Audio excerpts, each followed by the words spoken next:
Bismillahirrahmanirrahim. Assalamualaikum warahmatullahi wabarakatuh. Innal hamdalillah nahmaduhu wa nasta'inuhu wa nastaghfiruh wa na'udzu billahi min shururi anfusina wa min sayyiati a'malina may yahdihillahu fala mudhillalah wa may yudlil fala hadiyalah. Asyhadu an la ilaha illallah wa asyhadu anna Muhammadan abduhu wa rasuluh. La nabiyya wa la rasulahu ba'dah. Allahumma salli wa sallim wa barik ala nabiyyina Muhammad wa ala alihi wa ashabihi wa man tabi'ahum bi ihsanin ila yaumil qiyamah.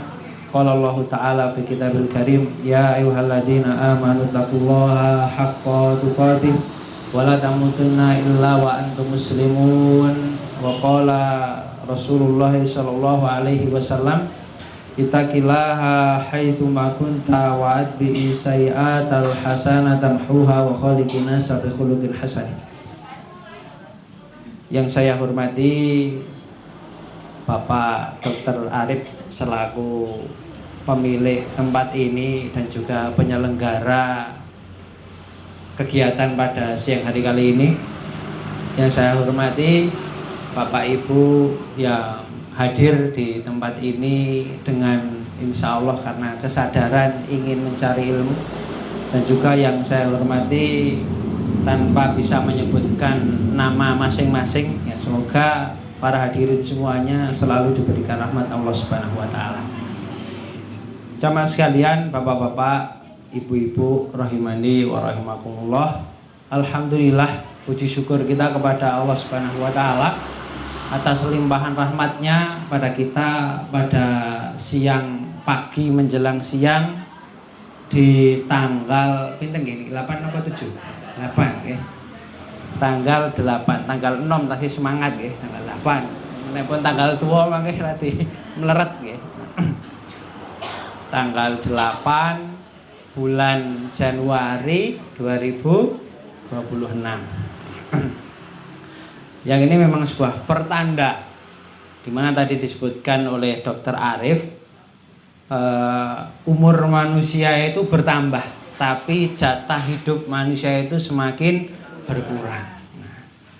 Maka sama sekalian rahimani wa rahimakumullah, marilah kita banyak-banyak bersyukur pada Allah Subhanahu wa taala yang karena nikmat Allah, karena dari kasih sayang Allah Subhanahu wa taala hari ini kita bisa berjalan ke tempat ini, tempat yang mulia, yang semoga langkah kaki kanan kita keluar dari rumah, tutup pintu, naik sepeda motor atau mungkin naik mobil, itu menghapuskan dosa-dosa kita, dan setiap langkah kaki kiri kita itu mengangkat derajat kita, dan semoga langkah-langkah kita menuju ke tempat di mana ilmu itu diajarkan, itu nanti akan memudahkan jalan kita masuk ke dalam surganya Allah Subhanahu wa taala. Bapak Ibu rahimani wa rahimakumullah, kurang lebih 1 minggu yang lalu nih, berarti kita ini sudah berubah ke tahun yang baru. 1 minggu yang lalu itu berarti 1 tahun yang lalu itu banyak sekali kita melihat beberapa fenomena. Ada yang biasanya nggak pernah nyate di malam-malam niku, kemudian sibuk nyate dengan bakar-bakarannya. Ada yang bakar jagung dengan mayonesnya, juga ada yang rame-rame kumpul di alun-alun atau di tempat yang lapang, ngitung dari angka 10, 9 sampai angka 1. Walaupun itu bukan budaya dari orang-orang muslim, Bapak Ibu rahimani wa rahimakumullah, kita tetap menghormati. Namun kita sebagai seorang yang beriman kepada Allah Subhanahu wa taala, maka ini penting sekali, patut kita pahami. Setiap bertambahnya tahun, setiap bertambahnya bulan, setiap bergantinya hari, jam dan detik dalam kehidupan kita, itu yang paling penting bahwasanya kita harus selalu ingat tadi, umur kita bertambah, jatah hidup kita ini berkurang. Bapak Ibu rahimani wa rahimakumullah, umur itu dari kata, kalau bahasa Arab umrun nih, amaro, ain, mim, ro. Yang ibu-ibu biasanya kan seneng pengen pergi umroh. Umroh niku sama nggih, asal katanya dari kata umur niku sama. Umroh, takmir masjid niku sama. Yang artinya niku umur itu Bapak dan Ibu-ibu. Kalau secara gampangnya itu adalah kebaikan, pencapaian, kemudian prestasi yang baik. Jadi kalau Allah Subhanahu wa taala memberikan kepada kita ini umur yang sampai hari ini, itu mari kita lihat apa prestasi yang sudah kita berikan, apa kebaikan yang sudah kita tinggalkan kepada generasi yang nanti akan datang, atau yang kalau seandainya kita meninggal dunia itu kita sudah punya celengan-celengan yang nanti akan kita panen di akhirat. Seperti yang beberapa waktu lalu Ustadz Jazir rahimahullah beliau wafat, meninggal dunia, yang nyolati itu banyak sekali. Dan beliau salah satu amal solehnya amal jariahnya yang beliau tinggalkan itu buku kecil yang ada di rumah-rumah jenengan, saya yakin buku Iqra. Nah, itu salah satu penggagasnya adalah beliau. Karena melihat misionaris itu di sana sini kok mereka ini bergeraknya cepat sekali, bagaimana caranya agar orang Islam yang mungkin kalau suruh baca Quran plegak-plegu teng mriki mungkin tas enten nggih. Moga-moga semangat belajar untuk memperbaiki agar merasa memiliki agama Islam, buatlah Iqra niku. Nah, sehingga orang yang nggak paham tentang Islam, belum tahu dengan Iqra, dengan tulisan Arab, dengan latihan membaca Al-Quran, mereka merasa memiliki tentang agama Islam. Jadi sulit untuk menjual agama mereka hanya dengan mie instan. Bapak Ibu rahimani wa rahimakumullah. Awal tahun sudah kita jumpai hari ini, mumpung masih 7-8 hari. Mari kita untuk memperbaiki diri, mari kita untuk menargetkan diri. Manusia itu, bapak-bapak, ibu-ibu, kalau ditanya tentang detail dunia, mereka itu sangat gampang sekali untuk jawab. Nanti kalau saya umur 18 tahun, saya targetnya lulus SMA lah. Maka setelah SMA saya lanjut kuliah, ngambil jurusan manajemen, ngambil jurusan kedokteran. Saya target pokoknya umur 23 tahun sampai 25 tahun selesai studi, bekerja, mapan, punya rumah, saya nikah. Setelah saya nikah nanti punya anak, saya punya investasi sekian, saya punya pemasukan sekian, kemudian saya nanti punya rumah di sini dan di situ. Semuanya biasanya rata-rata ketika ditanya tentang itu bisa jawab detail masalah dunia. Terutama yang para pebisnis nih. Tahun ini saya harus bisa meraih 10 juta pertama saya. Nanti tahun 2027 saya harus bisa meraih 100 juta pertama saya. Atau nanti 1 miliar pertama saya, 100 miliar pertama saya. Semuanya itu rencananya matang, detail. Kemudian cara-cara yang mau dilakukan step by stepnya itu tertulis rapi dan baik. Itu ketika ditanya tentang masalah dunia. Tapi ketika ditanya tentang akhirat, apa yang sudah Anda lakukan, rencana apa untuk tahun depan ini, biasanya nggih napa nggih teko salat lah, sedekah gitu, kok sedekah kan gitu. Nah, biasanya banyak orang seperti itu nggih. Padahal akhirat itu yang nanti akan kita jumpai dan pasti. Sedangkan kalau dunia, seandainya kita tidak dapat itu tidak masalah. Syukur-syukur dapat punya kemapanan, financial freedom, syukur-syukur bisa seperti itu nggih. Kalau menurut beberapa pengamat nih, kalau kita pengen bisa jalan-jalan tanpa mikir pekerjaan, itu minimal kita harus punya uang 2,5 miliar itu yang diinvestasikan, yang setiap tahunnya nanti dapat keuntungan 10%. Itu kita bisa hidup jalan-jalan, turu-turu, selonjoran, itu santai. 2,5 miliar. Nah, itu kalau yang punya itu mungkin gadah nggih insyaallah nggih. Dereng gadah mangke nyuwun kalih Gusti Allah lagi. Bapak Ibu rahimani wa rahimakumullah, itu nggih, itu kalau standar hidup normal. 2,5 miliar itu kita bisa kehidupan normal, nggak terlalu mewah, itu tenang, nggak merepotkan orang lain. Jadi bisa pensiun dini kalau jenengan punya uang sebanyak itu, diinvestasikan di tempat yang cocok, itu bisa hidup tanpa menyusahkan orang lain, tanpa harus nanti dapat apa niku. Kalau pengumuman terbaru itu akan ada bantuan lagi turun, bantuan tunai mandiri itu akan turun lagi kan ya. Nah, biasanya banyak rame, aku terdaftar pora, lihat di internet nama aku ada ndak kan. Bapak Ibu rahimani wa rahmatullah. Maka di sini prinsip seorang muslim, saya mengangkat sebuah ayat di dalam Al-Quran surat Al-Hasr ayat ke-18 yang bunyinya ya ayyuhalladzina amanu taqullaha wal tandur nafsun ma qaddamat liwat wattaqullaha innallaha khabirum bima ta'malun.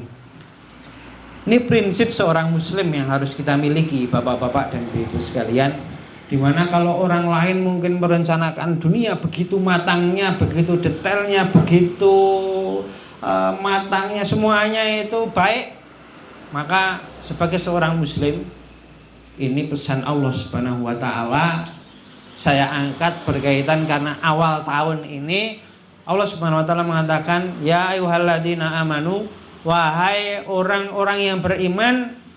Pertama kali perintah Allah, ittaqullaha, bertakwalah kepada Allah Subhanahu wa Ta'ala, wal tandur nafsun ma qaddamat liwat, dan lihatlah yang ma qaddamat, sudah berlalu, liwat untuk hari besok, untuk nanti, untuk masa depan, wattaqullah, dan bertakwalah kepada Allah Subhanahu wa Ta'ala, innallaha khabirum bima ta'malun, sesungguhnya Allah Subhanahu wa Ta'ala itu maha teliti terhadap apa yang kita lakukan.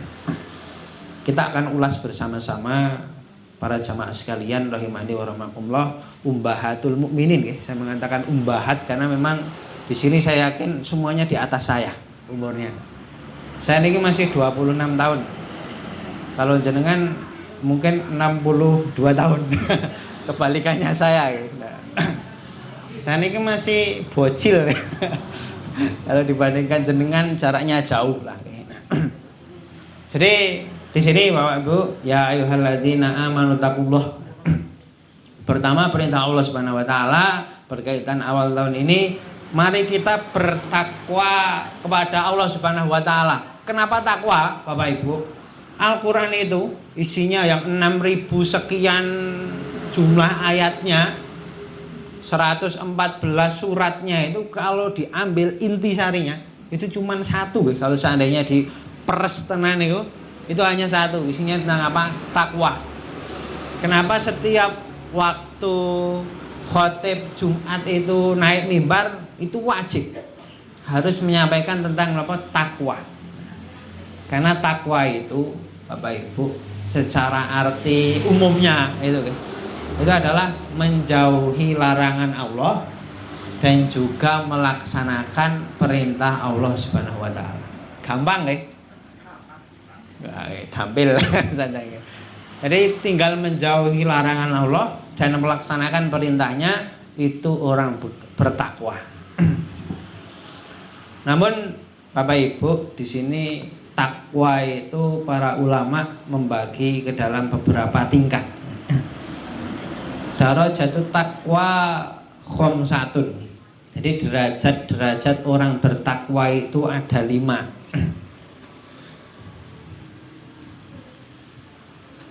Yang pertama di sini disebutkan bahwasanya darajatut takwa khamsatun wahya adna darajatut takwa wa tamthilu fi ijtinabil kufri.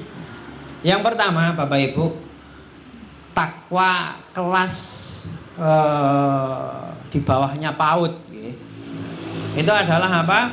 Takwanya orang yang menjauhi kekufuran, menjauhi sesuatu hal yang sifatnya syirik, itu dijauhi. Wa huwa maqamul Islam, dan dia disebut sebagai orang Islam dan punya kesempatan masuk surga. Intinya kalau orang bertakwa dia bisa punya kesempatan masuk surga. Yang paling level bawah, orang bertakwa level bawah itu Bapak Ibu, yang mereka kesehariannya itu menjauhi tentang syirik. Jadi masih melaksanakan mungkin maksiat masih kadang dilakukan, kadang lupa sholatnya jelang-jeling. Dan saya itu pernah menemukan ibu-ibu dan bapak-bapak, orang niku nggak sakit, nggak pergi kemana-mana, tapi sholat niku dirapel. Subuh, duhur, asar, maghrib niku oleh sholat maghrib. Niku saya tanya, nah Pak, boten tindak antum boten sakit? Ya ora Mas, ya ora apa-apa, sing penting kan sholat. Nah, maka orang seperti ini kualitasnya niku ya mungkin dapat kesempatan masuk surga nih.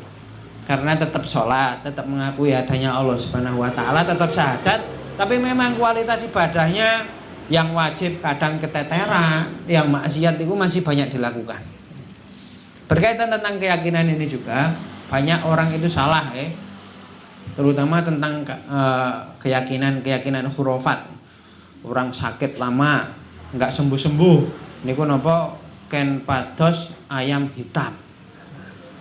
Kula niku nate nggih, putrane kula niku setunggal. Dan istri saya juga satu Itu masuk rumah sakit. Opnam, ada warga kampung niku kan pada nengok itu, Mas, niki digoleke nganu mawon ngene. Pitik warna putih sing kintir tenggene banyu pas banjir. Wah, angele kan ngoten kula. Mosok Gusti Allah napa menciptakan kesembuhan sesusah ini, diambil hatinya nanti dimakan itu sembuh insya Allah. Ternyata nggak tak kasih juga sembuh Bapak dan Ibu kan kata. Nah, jadi ini banyak keyakinan ini syirik Bapak dan Ibu ini hati-hati sekali. Orang sakit nggak sembuh, kemudian ada orang datang, wah ini nganu gawane abot kudune diseblak betul sente ireng kan kata. Nah itu tinggalkan hal-hal yang seperti itu. Karena ini bukan di bawahnya TK atau PAUD, tapi ini belum masuk sekolah, belum lahiran. Jadi takwa yang paling pertama, dia tetap beriman pada Allah Subhanahu wa taala walaupun dia tadi kadang lupa sholatnya, tetap sholat tapi kadang agak keleleran lah. Semoga kita ini minimal lah masuk dalam ini. Kemudian tingkat yang kedua, tingkat takwa yang kedua itu Bapak Ibu, wa taqwa wa huwa tarkul muharramati wal hududi syariah. Kemudian yang kedua ini adalah mereka yang menjauhi hal-hal yang haram, wa hududu syariah, dan yang sifatnya itu ada had-had syariat di dalamnya, wa hadza maqamu taubah. Dan ini disebut orang-orang yang taubah namanya.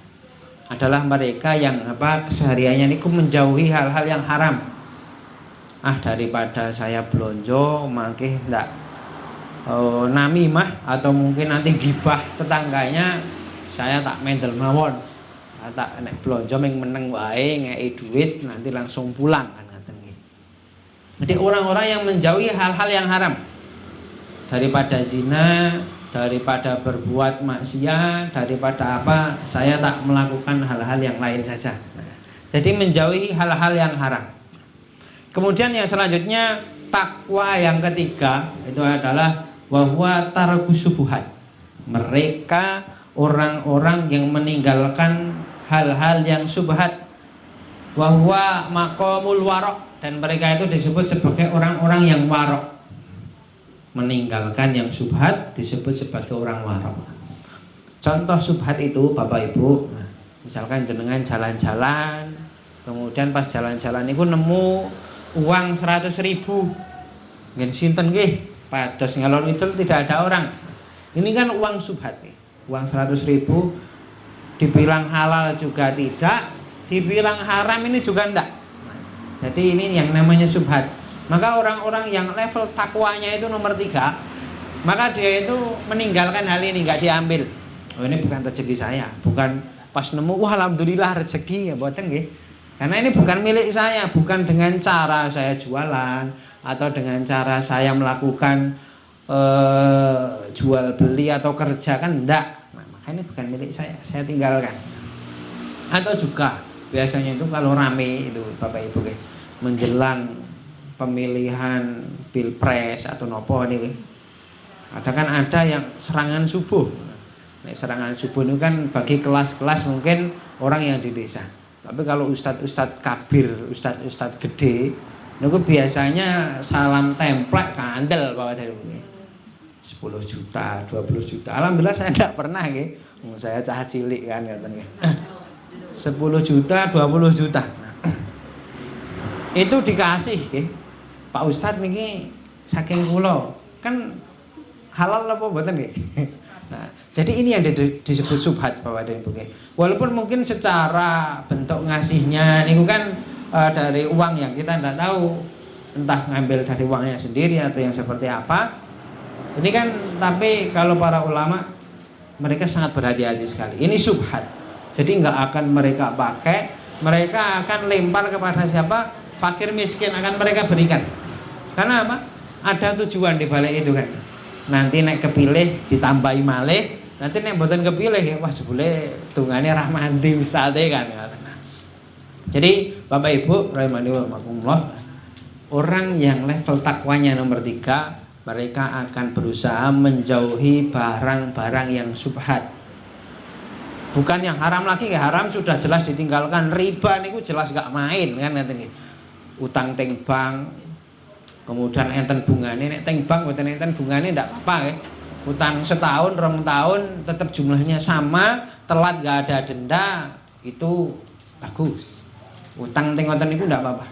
Tapi bukan di bank, di tetangganya telat seminggu pokoknya denda 20.000 misalkan, itu riba juga. Bapak Ibu, yang ketiga tadi apa? Menjauhi barang-barang yang subhat, yang gak jelas halal haramnya itu dijauhi. Kemudian level yang selanjutnya, yang keempat, takwal mubahat wa huwa tarku ma abahallahul mu'min wa illam yakunu muharraman wa hada maqamuz zuhdi.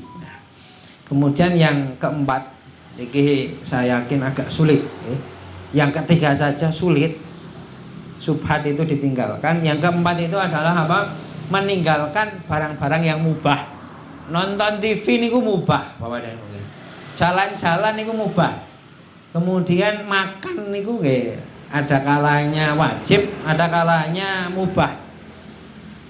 Orang-orang yang takwanya level keempat itu mereka meninggalkan barang-barang yang mubah. Misalkan bapak-bapak ngopi teng angkringan, niku boleh ndak apa-apa, mubah. Ketika ndak ada tujuan yang lain, cuma pengen ngopi, makan, itu ndak apa-apa, mubah. Tapi karena mungkin misalkan ngopi, nanti datang ke warung kopi sore-sore menjelang maghrib, itu yang layani lebih cantik daripada istrinya, lebih ramah daripada istrinya, bahkan tidak pernah namanya bakul kopi ini kok napa merengat-merengut rapayu makanya ini. Tapi nek bojone kadang teng omah kayak Bali, kok ngendi Pak? Ra Bali-bali mancing wae kan ngaten. Itu daripada saya melakukan yang mubah, takut jatuh dalam hal yang haram, sing bakul kopi ayu ndak pernah menunjukkan muka masamnya, mboten tau mecucu sak meter, bojone kadang ra kei duit mecucu misalkan. Nah, itu dia tinggalkan, hal-hal yang mubah itu ditinggalkan agar apa? Dia selamat dari hal-hal yang tidak penting. Jadi mubah ini macam-macam Bapak dan Ibu. Seperti tadi nonton TV, daripada nonton TV saya tak ngaji saja, saya tak mendengarkan kajian, saya tak apa istilahnya yang sifatnya itu adalah ibadah. Ini makom yang cukup berat Bapak-bapak dan Ibu. Hal yang mubah itu ditinggalkan. Yang nomor 5, ini yang saya yakin sangat sulit sekali. Makomu yang kelima ini adalah wa taqwa huduru ghairullahi alal qalbi. Ini adalah yang kelima ini, bagaimana di dalam hati itu meniadakan semuanya kecuali hanya Allah Subhanahu wa taala. Kerja dapat gaji, matur suwun dengan orang juragane atau mandornya yang ngasih. Tapi di dalam hatinya Itu ndak ada. Saya kerja, kemudian saya dikasih mandor, saya terima kasih sama mandor. Tapi saya yakin bahwasanya ini karena memang takdirnya Allah Subhanahu wa taala. Saya dikasih Allah. Saya sehat itu karena Allah. Saya sakit berobat itu nggih sembuh karena Allah, bukan karena dokter, bukan karena obatnya yang manjur. Kan biasanya kan ngoten nggih. Mau berobat, tumbas teng warung murah, mau enggak sembuh, cari obat yang mahal. Karena image-nya kalau obat mahal itu manjur ya. Tanya kali Pak Dokter Arif ngeten ngertos dengan obat yang mahal itu mungkin bahannya sama, tapi ketika mahal mindsetnya itu sudah wah ini manjur, akhirnya nggih mari kan ngeten. Karena apa? Ternyata mindset itu mempengaruhi juga kesehatan.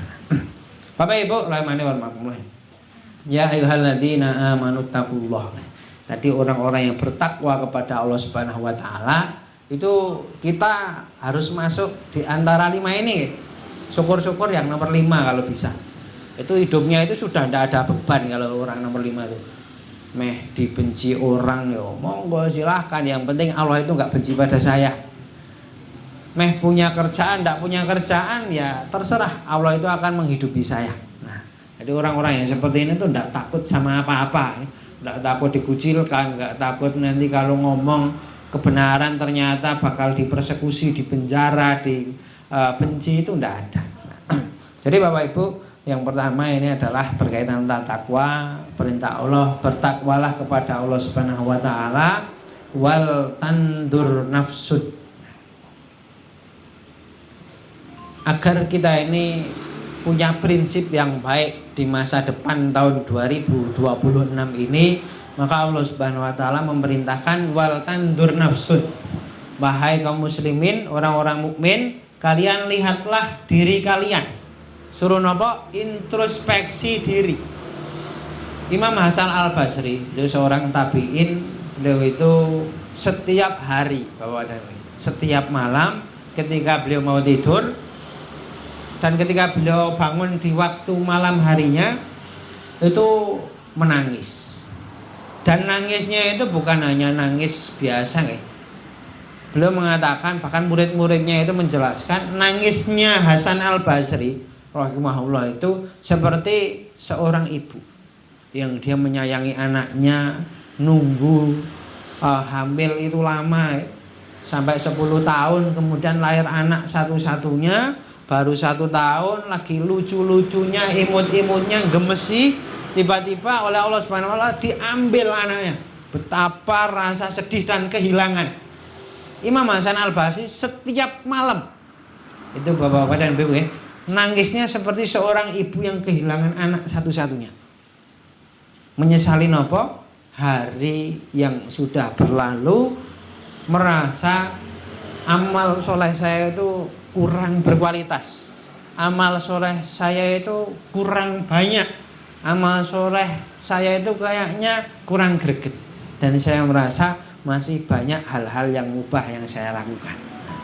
Wal tandur nafsun. Maka Bapak Ibu, marilah kita untuk mengintrospeksi diri. Kita lihat, koreksi diri. Tahun kemarin itu saya amal solehnya seperti apa. Maka ini berkaitan tentang amal soleh, kita harus punya target. Kemarin saya itu baca Qur'annya gak plek-plegu. Wah, tahun ini saya minimal bisa baca Qur'an lah, lancar. Kemarin saya itu puasa jarang. Saya tak target tahun ini 2026 minimal saya bisa puasa Senin Kemis, puasa ayam ubit, puasa Daud, atau puasa yang lain lah. Jadi punya target amal soleh. Dengan apa? Melihat wal tandur nafsun. Melihat diri kita, maqaddamat, apa yang sudah kita lakukan. Bapak Ibu, maka di sini agar kita melihat amal-amal soleh, kebaikan-kebaikan yang kita lakukan di tahun lalu, kalau kurang kita tambah, kalau kurang baik kita perbaiki, kalau kurang banyak kita perbanyak. Maka dengan kita melihat amal soleh seperti itu, maka kita akan memperbaikinya pada hari ke depan, bulan depan, atau tahun depan. Bapak Ibu, berkaitan tentang ayat ini, ada ayat lain di dalam surat Hud ayat ke-15 dan ke-16. Allah Subhanahu wa taala berfirman bahwasanya yang bunyinya ya ayuhan nas, barang siapa yang aradnal hayatad dunya, barang siapa yang menginginkan dunia, nuwaffi ilaihim a'malahum fiha wa hum fiha la yubkhasun. Allah Subhanahu wa taala di dalam surat Hud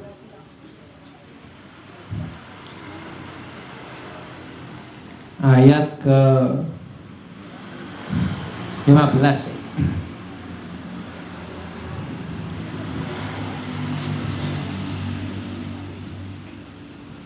Sebentar saya bukakan. Man kana yuridul hayata dunya, barang siapa yang menginginkan kehidupan dunia, wazinataha, dan juga pernak-pernik kehidupan dunia, nuwafi ilaihim a'malahum fiha, maka Allah Subhanahu wa taala kami akan berikan kepada mereka a'malahum, perbuatan-perbuatan mereka, fiha di dunia, wahum fiha, dan mereka itu di dalamnya la yubkhasun, tidak dirugikan. Jadi Bapak Ibu, ketika mendengarkan ayat ini, para sahabat itu nangis. Nangis kenapa? Karena ayat ini begitu berartinya bagi mereka.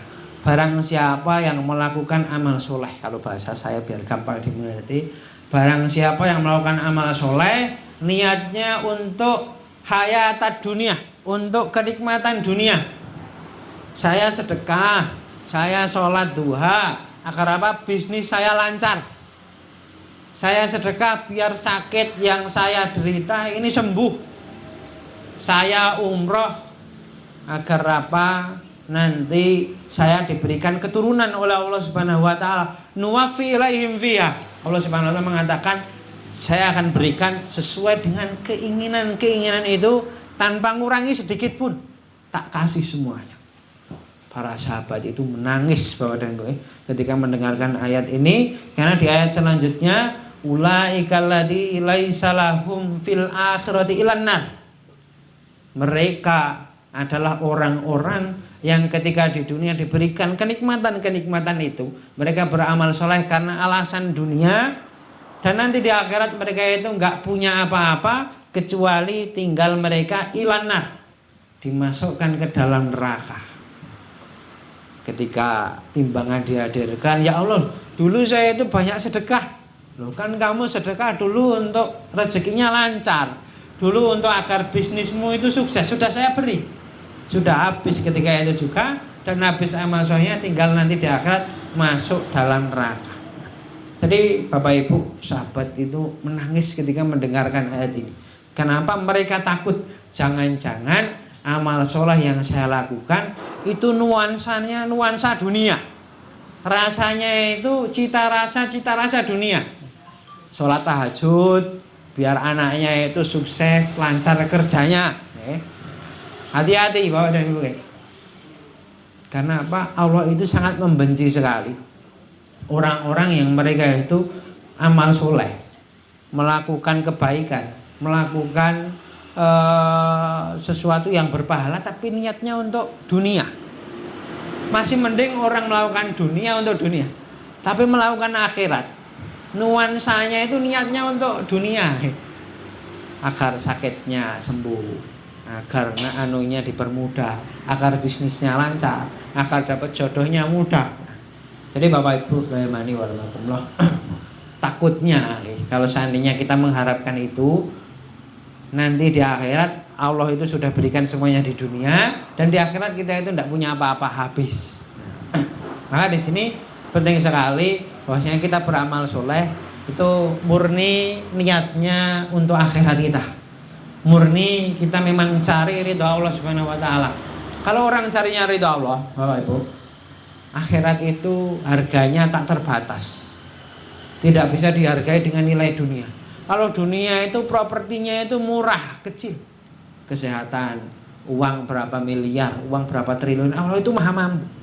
Kalau kita tujuannya akhirat, nanti akan pasti diberi orang yang harganya mahal aja dikasih, apalagi yang murah kan. Jadi itu hanya efek samping Bapak dan Ibu. Sebagai penyemangat saja kalau tahajud nanti akan dipermudah segala urusannya, ya enggak apa-apa. Tapi tujuannya kita murni hanya untuk Allah Subhanahu wa taala, dan kalau dapat itu ya enggak apa-apa, kalau enggak dapat enggak putus asa. Jadi ciri-cirinya orang ikhlas atau tidak, ketika melakukan amal soleh kok enggak dapat, dia akan putus asa. Wah, diwasno berusaha, ternyata sakitnya enggak kunjung sembuh, akhirnya enggak jadi beramal soleh. Maka Bapak Ibu, wal tandur nafsun ma qaddamat liqad. Lihatlah diri kalian berkaitan tentang amal-amal soleh yang pernah kalian lakukan, yang sudah kalian lakukan, liqad, untuk besok. Para ulama mengartikan besok itu adalah hari nanti setelah kematian. Besok itu Bapak Ibu, itu waktunya dekat. Kita itu hidup di dunia hanya dalam 3 waktu. Kemarin, tadi, hari ini, saat ini yang kita miliki, mau maksiat, mau amal soleh, mau tidak, itu tergantung kita. Kemudian nanti masa depan, 1 jam lagi, 2 jam lagi, yang itu belum pasti milik kita. Banyak orang yang sehat tiba-tiba mati, tiba-tiba hilang kesadaran, nyawanya bablas, itu banyak. Maka Bapak Ibu rahimani wa rahimakumullah, persiapkan sejak hari ini. Kenapa liqad? Para ulama mengartikan tadi akhirat itu seperti besok nanti. Karena apa? Sangat dekat dengan kita. Bukan besok lusa, bukan 1 tahun lagi, bukan 2 tahun lagi, enggak, tapi besok. Dimana kita ini memang beramal soleh, banyak beramal soleh, banyak kita mengintrospeksi diri. Kalau memang kemarin itu kurang amal solehnya, ya saya tak kejarlah hari ini. Saya tak yang kemarin yang jelek-jelek tak tinggallah. Kalau amal soleh belum mampu, maka yang jelek-jelek kita tinggalkan dulu. Maka justru itu yang lebih penting. Gitu. Ada seorang ulama namanya itu Fudail bin Iyad. Dulu beliau itu ketika umurnya masih muda, itu profesinya itu sebagai seorang begal, kepala begal, kepala preman. Kalau di Indonesia seperti Hercules, jenengan ngertos Hercules? Premannya Tanah Abang. Kalau jenengan misalkan ke Lampung lah, teng Lampung ngoten niku. Lampung melakukan teng mriku ada daerah yang memang kotanya kota begal. Jadi banyak orang kalau lewat Lampung itu hati-hati karena tadi. Karena di situ sangat bahaya. Saya itu punya keluarga di daerah Lampung, kalau ada motor depan rumah itu Bapak Ibu, kalau nggak dikunci, hilang. Orang yang di dalam rumah, orangnya tinggal masak ngoten hilang. Itu menurut kesaksian yang ada yang saya temukan. Dan memang kalau kita cari tentang berita-berita itu memang ada di daerah mana itu, saya lupa namanya, daerahnya agak asing. Ini kok memang orangnya profesinya sebagai begal. Jadi ada yang lewat di situ mesuci gitu. Nah itu banyak sekali kan katanya. Nah, maka Bapak Ibu rahimani wa rahimakumullah, kita kembali ke situ tadi. Fudail bin Iyad itu seorang begal kelas kakap, seperti tadi Hercules. Kalau disebut namanya, orang itu gemeter, orang itu takut. Orang Tanah Abang, wah mangke Hercules rene kan ngoten, opo ya kan ngoten. Sama. Ketika ada orang lewat disebutkan nama Fudail bin Iyad, oh itu langsung takut nanti barangnya hilang, takut nanti apa-apanya ini dirampas. Karena memang punya pasukan yang elit. Pernah suatu ketika Fudail bin Iyad ini melakukan aksinya, karena beliau itu profesi menjadi begal itu pensiun umur 40 tahun. Jadi selama hampir umur hidupnya semenjak kecil lahir di lingkungan-lingkungan yang seperti itu, di daerah Uzbekistan kalau hari ini, daerah Samarkand, itu dulu di zamannya Fudail bin Iyad, daerah Sirjin, itu tempat yang dimana jalan itu adalah jalan yang paling memungkinkan untuk dilewati, paling singkat. Kalau orang menjauh itu terlalu jauh, mahal kos biayanya, harus lewat itu. Tapi kalau di situ resikonya, kalau mungkin nggak bayar upeti, nggak kemudian klanuwun riye, nah nggih pun alamat dikisahkan itu ada 3 orang kelompok kaum muslimin yang mereka orang-orang soleh, yang mereka harus melewati itu. Sebelum melewati itu mereka kumpul, wah ini kalau kita lewat sini ini bahaya, jadi kita harus merapatkan barisan, kita harus merencanakan sesuatu. Oke, kalau begitu nanti kalau kita sudah masuk daerah Sirjin, kita keluarkan anak panah, kita siapkan busur kita. Nanti kalau memang ada pasukannya itu kita panah ya. Namanya pedagang bukan seorang militer, Bapak Ibu nembak niku mungkin rada sasarane teng kidul malah ngalor kan ngene. Jadi seperti itu. Hanya mereka mendapatkan barisan, mereka jalan. Fudal bin Iyad sudah tahu, wah ini sasaran empuk, kita harus ambil dia. Betul. Ketika lewat itu, kemudian orang yang paling soleh, yang paling depan, kemudian narik busurnya sambil baca surat apa, saya agak lupa suratnya itu, agak panjang, dibaca, ditembakkan. Namanya bukan ahli panah, mana jebret kan, atau tidak kena. Nah, tapi Fudal bin Iyad ketika itu merasa terkena jatuh pingsan. Teman-temannya kemudian berhenti, wah ini ketua kita terkena. Ketika dia ternyata nggak ada yang terluka, nggak ada masalah. Ketika dia sadar, wah Fudal, kenapa kamu tadi bilang terkena anak panah padahal di dalam tubuhmu nggak ada luka sama sekali? Saya terkena karena ayat yang dia baca.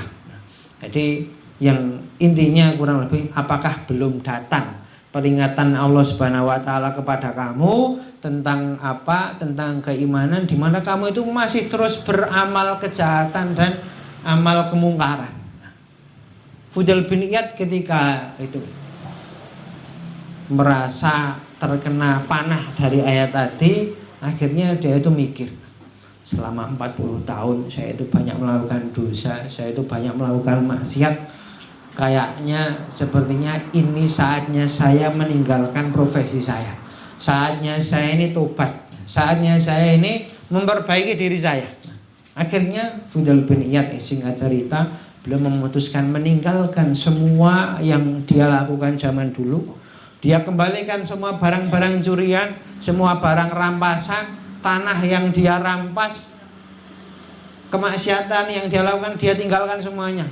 Bahkan menurut beberapa ulama, Fudal bin Iyad ini sudah mencicipi semua yang namanya kejahatan di dunia. Mabuk, medok, mateni, apapun itu sudah dilakukan. Akhirnya beliau tobat. Beliau pergi ke Mekah, beliau nanti akhirnya wafat di Mekah dan menjadi seorang ulama terkenal. Kisah ini bisa jenengan cari di Google, di media sosial manapun, itu banyak diungkapkan, banyak diangkat. Karena memang kisahnya ini sangat terkenal sekali. Fudal bin Iyad, seorang preman pentolan yang akhirnya bertobat dan menjadi seorang ulama terkemuka, ulama yang pinter, ulama yang zuhud. Karena apa?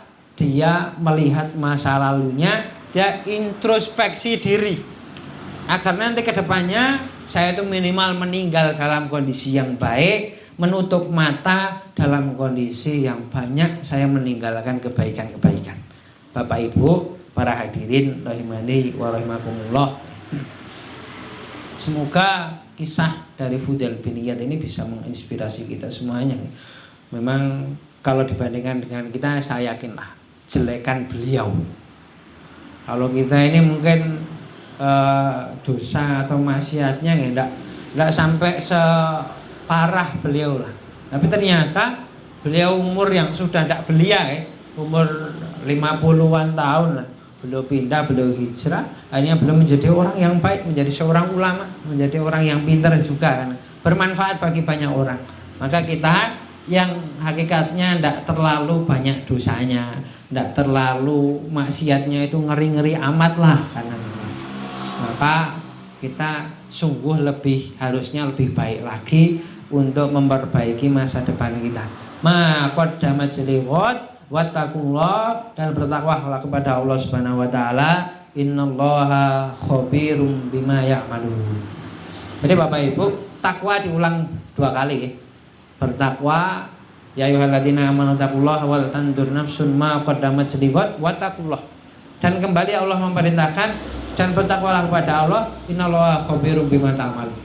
Takwa yang kedua, kalau saya ambil dari kitab tafsirnya Imam Al-Qurtubi, beliau mengatakan bahwasanya takwa yang kedua ini adalah takwa ba'dal amal. Karena orang beramal itu niatnya pertama ikhlas. Ya Allah, saya sedekah bismillah, bantu Sumatera, bantu saudara saya yang berada di Aceh Tamyang, yang hari ini ada anak-anak kesangkut di pohon kelapa, ditemukan umurnya masih 3 bulan, keluarganya hilang ludes. Yang ditemukan hanya ibunya, kemudian kakak yang perempuannya, hanya tinggal anak satu ini yang hidup. Saya niat bismillah untuk bantu saudara saya yang berada di Sumatera, cemplung 100.000. Niat sebelum beramal, kemudian niat ketika amal. Setelah beramal, bismillah, pokoknya saya moga-moga ini dapat ganti yang lebih baik nanti di akhirat. Kemudian yang lebih penting itu Bapak Ibu, niat ba'dal amal. Nah, jadi takwa ba'dal amal, takwa setelah beramal, niat tadi yang benar juga setelah beramal. Kenapa? Banyak orang itu Bapak Ibu, setelah beramal soleh baik, ketika beramal soleh baik, tapi setelah beramal soleh, karena diremehkan tetangganya, karena diremehkan temennya, akhirnya wah aku kewingin nyumbang 100 kok. Nah, riak, diungkit-ungkit, sombong.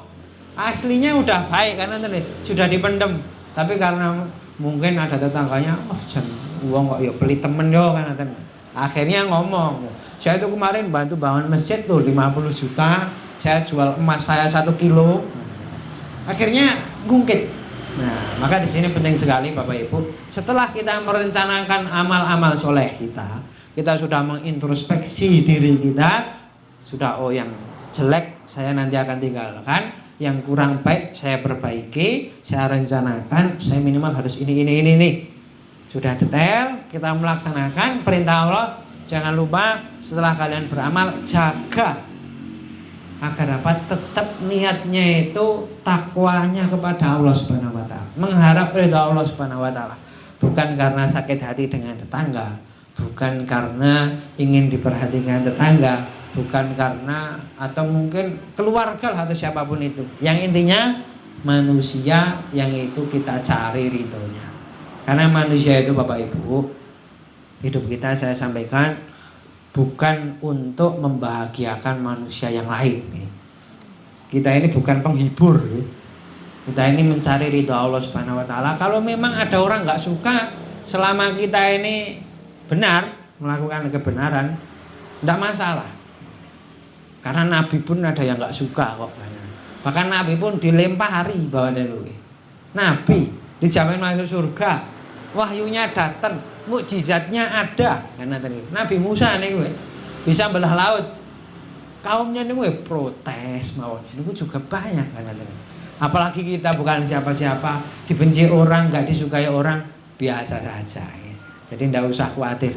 Yang penting hidup kita selalu mencari ridha Allah Subhanahu wa taala, bukan untuk mencari, bukan untuk membahagiakan setiap orang yang kita jumpai. Kalau membahagiakan orang yang kita cintai itu tidak apa-apa, suami, anak, orang tua, itu memang perintah Allah Subhanahu wa taala. Tapi hidup kita bukan untuk menghibur setiap orang yang kita jumpai. Bapak Ibu, sudah jam 11 gitu ternyata ini. Bapak Ibu rahimani wa rahimakumullah.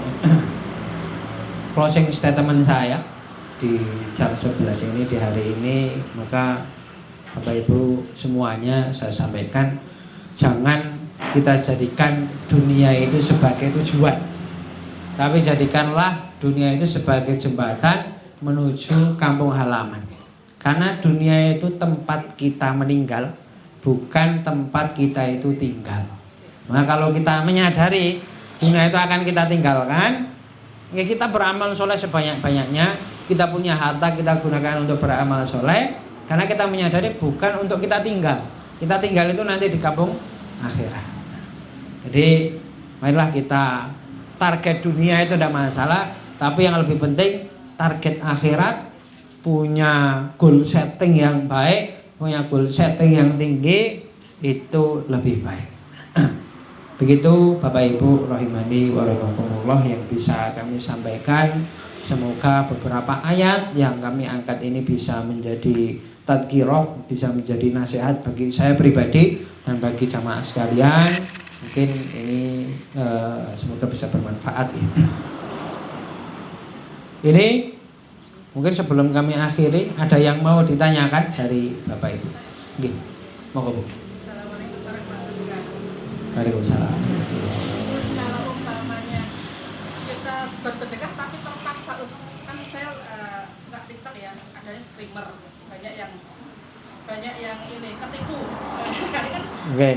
Dan maaf ya, ada yang diutangi tapi tidak dibayar. Akhirnya kan kita statementnya gini loh, yang gawe hidup sodako seperti itu. Oh iya. Iya kan?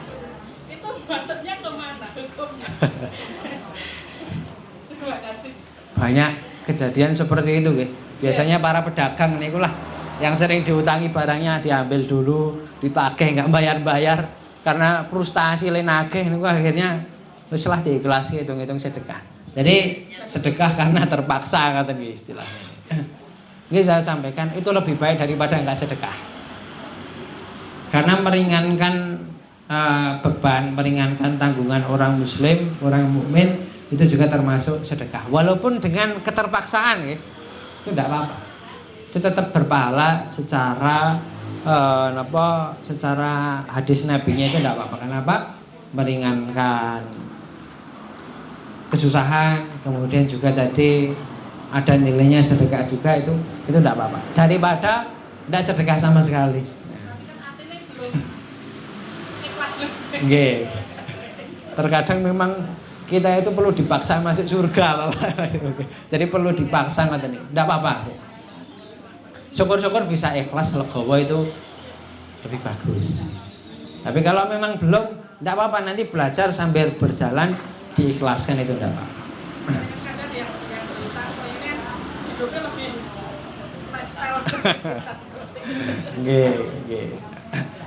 Dan penting juga Bapak Ibu saya sampaikan, sedekah itu tentang kita mengeluarkan, ya. Bukan tentang apa yang kita keluarkan itu digunakan atau dimanfaatkan.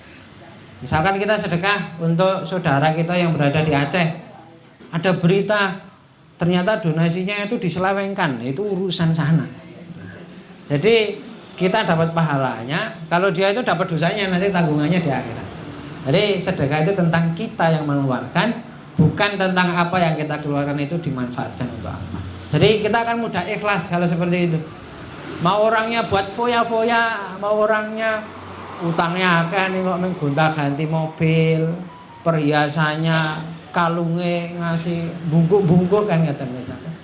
Maka itu yang bikin orang itu enggak ikhlas kadang. Wah, jangan gawe kaya ngono kan ngaten. Jadi perlu kita pahami ketika kita sedekah, Bapak Ibu, atau beramal soleh apapun itu ya, kita lihat bahwasanya kita beramal solehnya, bukan amal soleh itu nanti akan dimanfaatkan untuk apa. Ngoten Bu, mungkin dari saya. Ada lagi? Monggo kalau ada kamu silakan. Enten? Kalau tidak ada, ini saya akhiri. Sekian yang saya bisa sampaikan, kurang dan lebihnya saya mohon maaf sebesar-besarnya. Langsung nih. Kita tutup, saya kira Pak Arif nanti yang akan tutup dan berdoa bersama-sama. Tapi kita akhiri, kita tutup dengan doa bersama-sama. Mohon Bapak-bapak dan Ibu tundukkan hati kita sejenak. Kita hadirkan Allah Subhanahu wa taala dalam hati kita. Kita angkat tangan kita berharap dengan harapan yang tulus kepada Allah Subhanahu wa taala. A'udzubillahi minasyaitonirrajim. Bismillahirrahmanirrahim. Alhamdulillahirabbil alamin.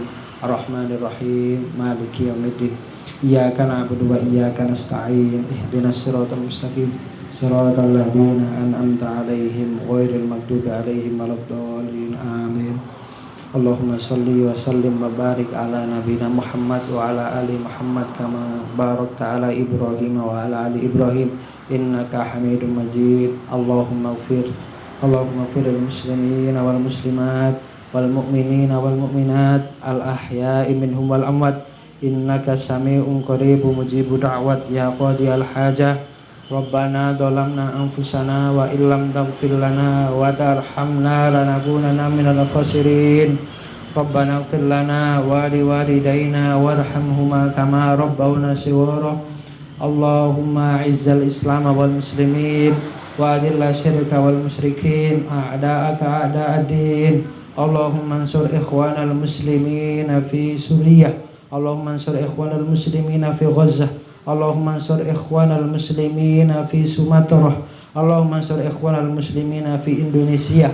Allahumma ansur ikhwanal muslimina fi kulli makan wa zaman.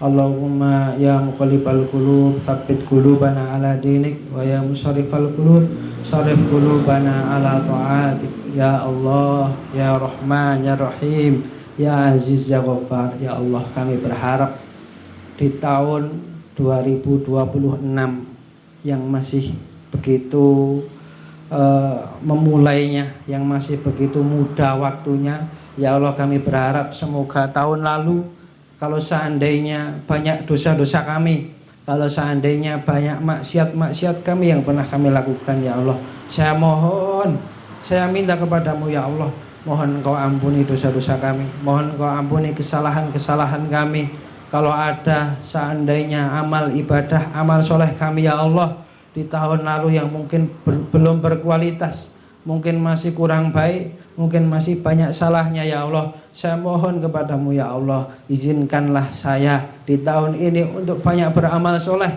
untuk bisa memperbaiki amal soleh saya ya Allah ya Rabbal Alamin. Ya Allah ya Rabbi, ampunilah dosa-dosa saya ya Allah. Ampunilah dosa kedua orang tua kami ya Allah, yang mereka telah membesarkan kami, menyayangi kami, yang kalau seandainya mereka sudah tiada, ya Allah berikanlah kepada mereka tempat yang baik, berikanlah kepada mereka kebaikan di dalam kuburnya ya Allah, lapangkanlah kuburnya ya Allah, berikanlah kepada kedua orang tua kami di dalam kuburnya itu raudhatun min riyadil jannah.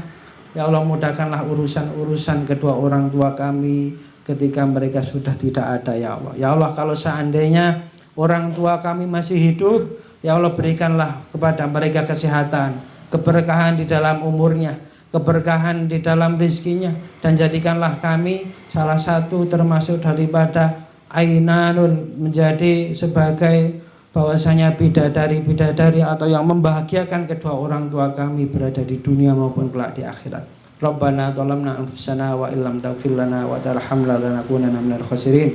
Rabbana atina fid dunya hasanah wa fil akhirati hasanah wa qina adzabannar wa qina adzabannar. Subhanaka rabbika rabbil izzati amma yasifun wa salamun alal mursalin walhamdulillahi rabbil alamin. Terima kasih Bapak Ibu yang sudah hadir di tempat kami. Kami ucapkan jazakumullah khairan. Semoga Allah Subhanahu wa taala menerima amal soleh kita semuanya. Monggo nanti silahkan pulang dalam kondisi tertib. Jangan lupa kalau belok kiri rating kiri, ampun rating kanan nggih. Kalau merasa hidupnya gelap dan peteng, mampir nasi padang. Begitu. Wassalamualaikum warahmatullahi wabarakatuh.